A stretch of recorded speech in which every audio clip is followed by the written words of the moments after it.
I was a plain, normal Swedish woman. There's hundreds like me in Sweden. Do you know what I mean? You know, they're all beautiful and blonde and very natural.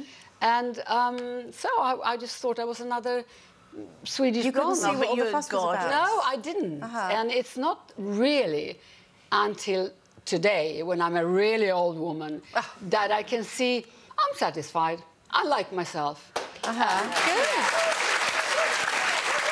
And you know, but do you look back now? Can you see how beautiful you were then? Can you look now back? I can do it. Oh, yes. There you go. Now I just go, oh, my God. She was beautiful. You know what happened to today is the internet. So every day someone can put out a picture of me that they have had since the 60s, and I go, oh, I don't remember that picture.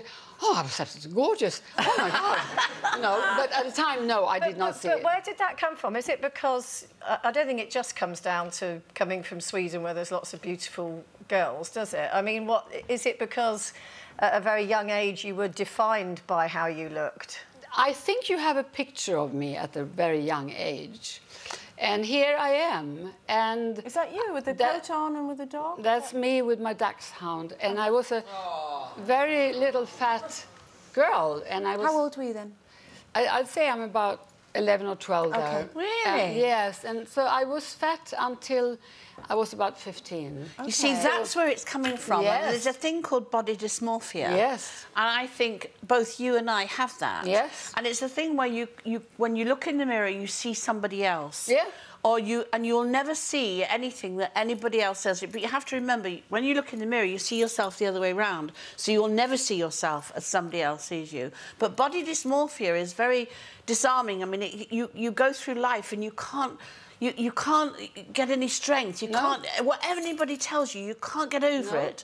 And that's the same with you, isn't it? Yeah. But my girlfriend, who's known me since we were in the 30s, she only told me maybe like 5, 6 years ago, and she just looked at me and she said, I think you have body dysmorphia, and I Googled it. And why did she say that? Why did she say that to you? What were your behaviour patterns that made her say that? Yeah, because I'm always been very insecure and, you know, not really satisfied with my looks, and so she said, that's what you have, and I had no idea what it was. So when you were young, did people make unkind remarks because, as you say, you were fat? When I was in school, because my ears stood out like that, and I had very big teeth, I had them filed off in Hollywood. Of course you did. So they're much shorter. But, yeah, people used to call me Dumbo. Oh. You see, that's you're explaining exactly what now you have, because that happens through your young life. But I never associated those two things. No. But knowing what I know, I tell everyone who has children, do not let them get fat at 13, because that's the really, really, really important age in a child's life. You know, you got to say, because if they are, they're not going to like themselves. That's really interesting. So what would Britt now say to Britt then? Then, I don't think I would have done much differently, because I had fun. I mean, I look at my life, maybe not exactly like you do, because I just lived it, but I think if I look back now properly, I've had a pretty amazing life. You've done all right.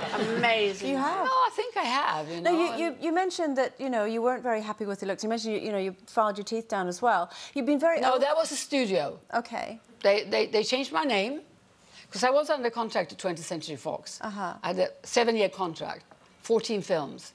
And as soon as I had the contract, they filed down my teeth.